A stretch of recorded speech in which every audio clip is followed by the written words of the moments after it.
You felt it, didn't you? That pull, that specific gravity another person creates when they walk into your life, and suddenly everything feels like it's moving toward something. You told yourself it was love. Maybe it was. But here's the question Nietzsche would have asked, and it's the one nobody around you ever will. Were you falling in love with them, or were you falling in love with what they made you feel about yourself? Because there's a difference, and that difference is everything. Modern love has a dirty little secret. It isn't really about the other person. It never was. What we call love, the obsession, the longing, the way someone occupies every corner of your mind at 2 a.m. is almost never about who they actually are. It's about what they represent, what they seem to promise, what wound inside you they appear, at least for a moment, to heal. Nietzsche watched the people around him with ruthless clarity. He didn't romanticize human behavior, he dissected it. And what he found underneath all the poetry and candlelight and whispered promises was something far more uncomfortable. Most people don't love each other. They use each other to avoid themselves. They call it connection. He called it a mirror covered in flowers. Think about the last time you fell hard for someone. What was the feeling underneath the feeling? Strip away the excitement, the physical pull, the late-night conversations. What were you actually hungry for? Chances are it was something like this. Finally, someone sees me. Or, with her, I feel like I make sense. Or maybe just, when I'm with him, I can stop running from myself for a little while. That's not love. That's rescue. And the entire architecture of modern romance is built on that hunger. Dating apps don't sell you a person. They sell you the feeling of being chosen. Social media doesn't show you real relationships.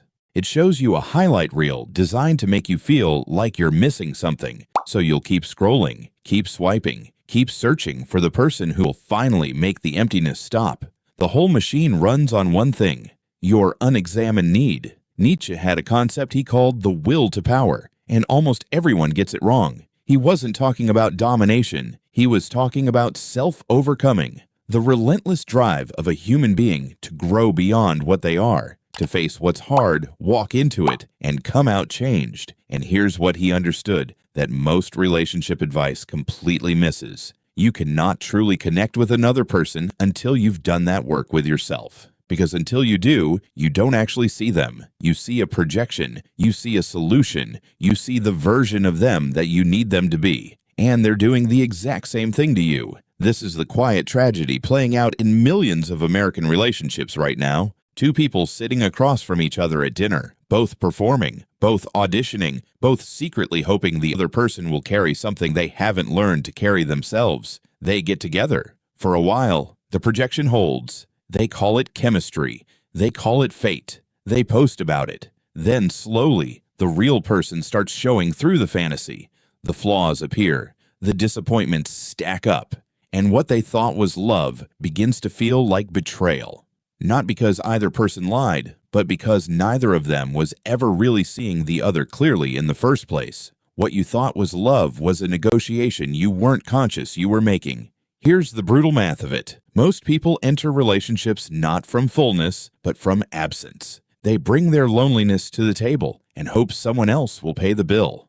They bring their unresolved father issues, their fear of abandonment, their need to feel chosen, their terror of being truly alone, and they lay all of it at the feet of another human being and call it romance. And, for a season, it works. The other person's presence temporarily fills the silence, but silence doesn't disappear. It just gets louder when they leave. Nietzsche saw this coming before most of us had language for it. He wrote that the demand to be loved is the greatest of all presumptions.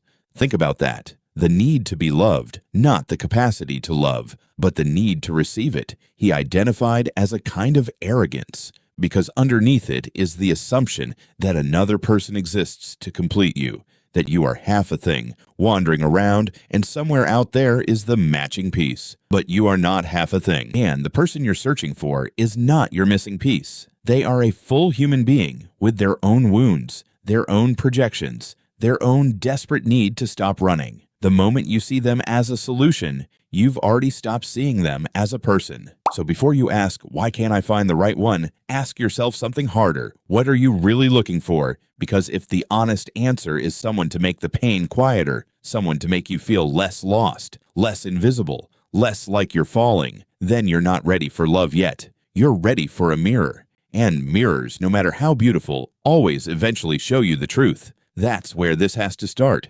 Not with finding the right person, with becoming someone who can actually see them. Nobody teaches you this. Not your parents, not your school, not the culture that raised you on Disney endings and Valentine's Day mythology.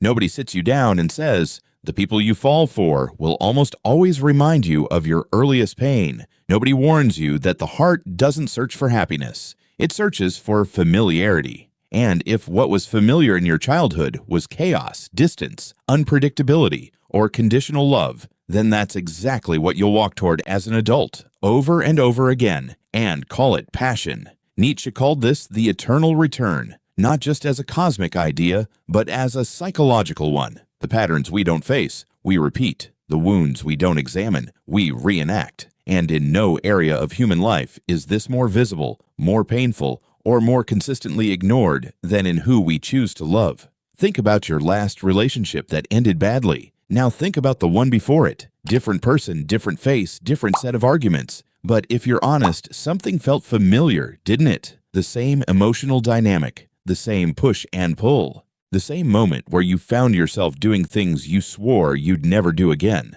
That's not coincidence. That's not bad luck. That is your nervous system running a program it learned before you were old enough to question it. Here's what actually happens. When you were a child, you formed what psychologists call an attachment blueprint, a map of what love looks and feels like, based entirely on your earliest relationships. If love came with warmth and consistency, your map looks one way. But if love came with unpredictability, with a parent who is sometimes present and sometimes gone, sometimes tender and sometimes cold, your nervous system learned something it was never supposed to learn, that anxiety and love feel the same, that the chase is part of the package, that if it doesn't hurt a little, it probably isn't real.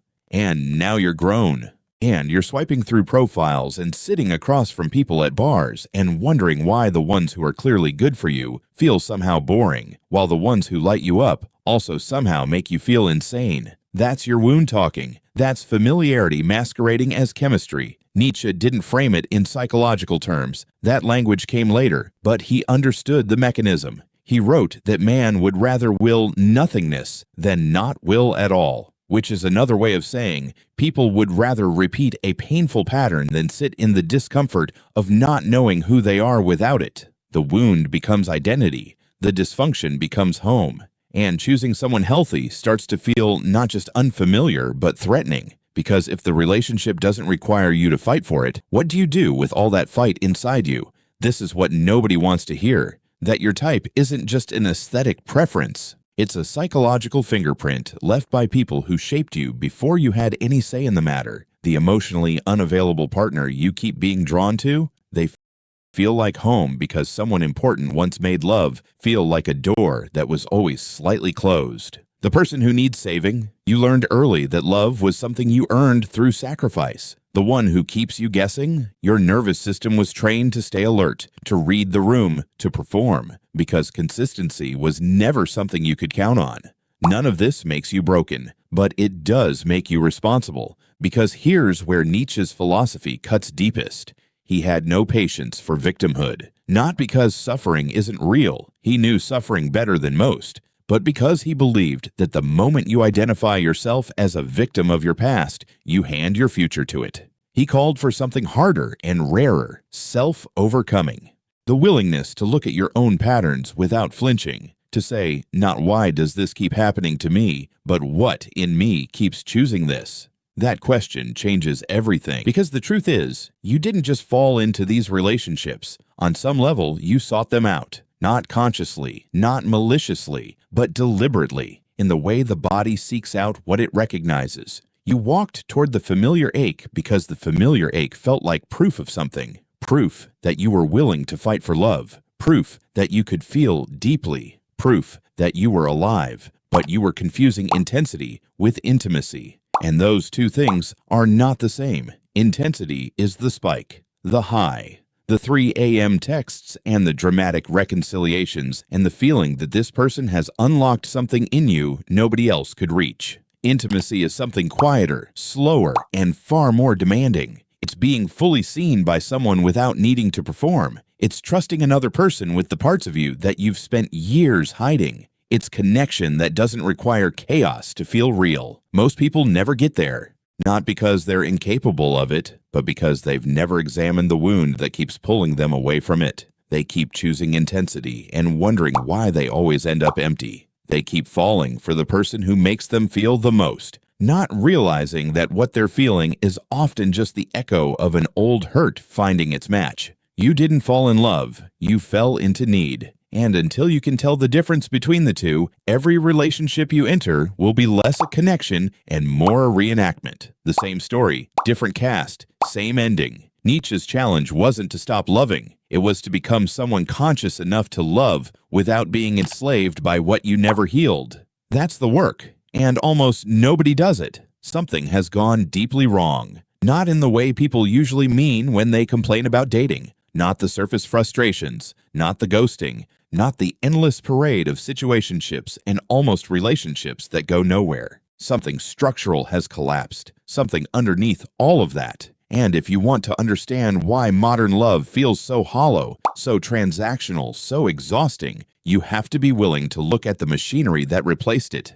Nietzsche saw this coming. Not specifically, not with the vocabulary of apps and algorithms, but in principle. He wrote about what happens when a culture loses its values without replacing them with anything real. When the old structures fall, religion, tradition, community, shared meaning, and nothing rises to fill the space. He called it nihilism, and he warned that nihilism doesn't announce itself. It creeps in quietly, wearing the face of progress. It tells you that you have more freedom than ever, more options, more choice. And technically, that's true. But freedom without direction isn't liberation. It's just a longer leash attached to the same emptiness. That is modern dating, dressed up as empowerment, but running on desperation.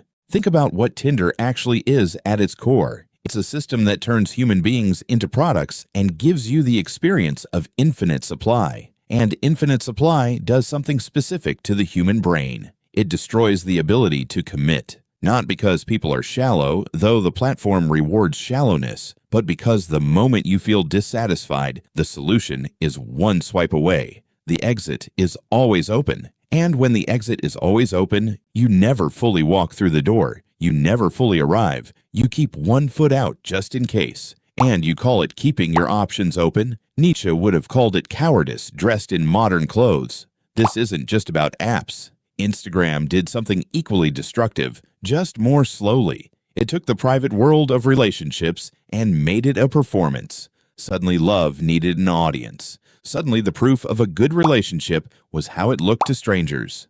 Couples started optimizing for the feed instead of for each other. And in the process, something quiet and sacred and real got traded for content. You stopped asking, does this feel true? And started asking, does this look right? And once you make that trade, you've already lost the thing you were trying to protect. But here's what Nietzsche would say is the deepest problem. Not the technology, not the platforms, the philosophy underneath them. The story modern culture tells about what love is supposed to be. We were sold the concept of the soulmate, the idea that somewhere out there is a single perfect person who fits you like a key fits a lock. That love, when it's real, should feel effortless. That struggle means incompatibility. That discomfort means something is wrong. This is perhaps the most destructive idea in the history of human relationships, and it is so thoroughly embedded in American culture that most people have never once questioned it. Because what that belief actually does is this. It makes you a permanent tourist in your own love life, always passing through, never settling in, always scanning the horizon for the one who will finally feel like enough. Every real relationship has friction. Every real connection requires you to grow in ways that are uncomfortable. But if you've been told that the right person won't require that love is supposed to flow, then the moment it gets hard, you don't work through it. You start wondering if you chose wrong, and the app in your pocket is right there, ready to confirm that maybe you did. Nietzsche would have called this the herd instinct applied to romance. The need to follow a script written by the culture around you rather than by your own examined values. He had contempt for it, not the people caught in it, but the system that produced it. a system that profits from your longing, that needs you unsatisfied, always searching, always consuming, because a person who has found genuine peace in love stops needing what the machine is selling. And men and women are both losing, just in different ways and from different directions. Men were told that vulnerability was the answer. Open up, be emotionally available, lead with your feelings. And when they did, they discovered that vulnerability without self-possession isn't attractive.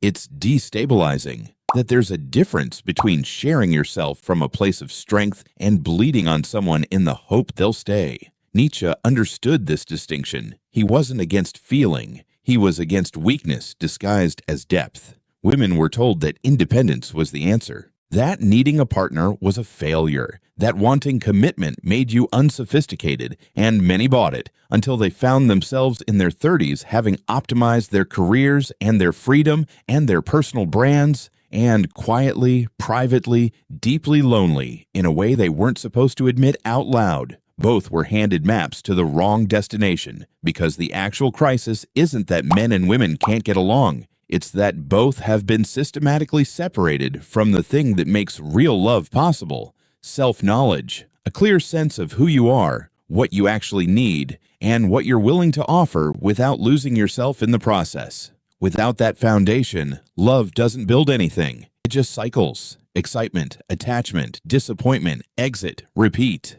Nietzsche would have said the problem was never other people. The problem is a culture that keeps you distracted enough to never have to face yourself. That sells you the next match, the next hit, the next almost, because the moment you stop searching out there, you might start searching in here. And that search is the one thing the machine cannot monetize. Modern love didn't collapse because people stopped caring. It collapsed because caring was replaced by consuming. And until you see that clearly, you will keep shopping for something that was never on the shelf. Here is the part nobody wants to reach. Not because it's hopeless, it isn't, but because it asks something most people aren't willing to give. Not money, not time, not even effort in the conventional sense. It asks for honesty so complete, so unsparing, that most people would rather stay in a bad relationship, download another app, or convince themselves the next person will finally be different. Anything to avoid the one conversation that actually matters. The one you have to have with yourself. Nietzsche didn't believe in comfortable salvation. He believed in earned transformation. He wrote that what doesn't kill me makes me stronger, but he didn't mean that passively. He didn't mean that suffering automatically produces strength. He meant that suffering consciously walked through, examined, refused to be wasted, could forge something in a person that comfort never could. The operative word is consciously. Most people suffer and learn nothing. They survive the heartbreak and carry it forward, unexamined, into the next relationship like luggage they swear they've already unpacked. The way through modern love's collapse isn't a new strategy. It isn't a better dating profile or a tighter set of standards or the right combination of texts designed to create attraction. It is something older and harder and more demanding than any of that. It is the decision to become someone who no longer needs love to be a rescue operation. Start with this. You have to stop outsourcing your worth. As long as your sense of value lives inside another person's opinion of you, inside whether they text back, whether they stay, whether they choose you over someone else, you are not a person in a relationship. You are a hostage. And hostages don't love freely. They cling, they perform, they shrink and twist and slowly disappear, trying to become whatever will make their captor stay. Nietzsche called this slave morality, defining yourself entirely in reaction to external forces rather than from an internal center that belongs to you alone. And it is the engine running underneath almost every modern relationship that falls apart. The alternative isn't coldness. It isn't detachment or the kind of emotional unavailability that gets rebranded as independence. It is something far more demanding. It is what Nietzsche meant when he spoke of the Übermensch, not a superhuman, not a fantasy of dominance, but a person who has created their own values from the inside out. A person who knows who they are without an audience, who can sit in silence without reaching for their phone, who can be alone without it feeling like punishment. That person loves differently, not less, more, but from a place that doesn't require the other person to complete them, from fullness rather than from hunger. And love from fullness looks almost nothing like what most Americans have been taught love is supposed to look like. It doesn't chase, it doesn't beg, it doesn't perform or manipulate or send the same message 3 different ways hoping one of them lands. It shows up fully, offers itself honestly, and holds the outcome loosely, not because it doesn't care, but because it cares about something bigger than the outcome. It cares about its own integrity, its own truth, the relationship it has with itself, which no other person can give and no other person can take away. This is what real love requires of you, not perfection, not the absence of need. Needs are human, and pretending otherwise is its own kind of lie. But clarity about what your needs are, honesty about where they come from, and the willingness to meet as many of them as you can yourself before you walk through the door and hand that responsibility to someone who was never equipped to carry it. Nietzsche wrote that one must have chaos within oneself to give birth to a dancing star. That internal chaos, the unresolved grief, the contradictions, the parts of you that don't yet make sense, isn't the problem. Running from it is the problem. The person who has faced their own darkness without flinching becomes something rare in the modern world, a point of gravity, someone others can feel before they can explain why. Not because they have all the answers, but because they're not pretending, not performing, not selling a version of themselves designed to be loved, just present, just real. And here is the paradox that Nietzsche understood, and modern culture desperately does not want you to know. The less you need love to save you, the more capable you become of actually giving it. The less you demand that another person make you whole, the more wholly you can meet them. The more you've built inside yourself, purpose, honesty, the ability to sit with difficulty without immediately escaping, the more you have to offer someone who has done the same work. That's what a real relationship is, not 2 half people fusing together into something complete. 2 whole people standing on their own, choosing each other not from desperation, but from recognition. Seeing in the other person not a solution to their loneliness, but a companion for their becoming. Someone to walk alongside, not to lean on until one of you collapses. Most people will not do this. That is not cynicism. That is observation. Most people will choose the comfortable illusion over the uncomfortable truth every single time. They will keep swiping, keep projecting, keep walking into the same dynamic wearing a different person's face and wondering why nothing changes. Because change requires something the algorithm will never sell you, the willingness to be deeply, radically, uncomfortably honest about who you actually are and what you're actually bringing into the room. But some people will do it. Maybe you. And if you do the work of facing the wound, seeing through the illusion, stepping out of the machine, something shifts. Not overnight, not dramatically, but it shifts. The relationships you attract change. Not because you found a better technique, but because you became a different person. A person who can be loved without needing to be saved, who can love without needing to consume, who can walk away from what isn't real without falling apart because they've already built something inside themselves that no one can take. Nietzsche didn't promise happiness. He promised something better, meaning, the kind that survives loss, the kind that doesn't depend on whether she stays or he calls or they choose you, the kind you carry in your chest because you built it yourself, in the dark, when no one was watching. That is the way through. Not a better match. A better self.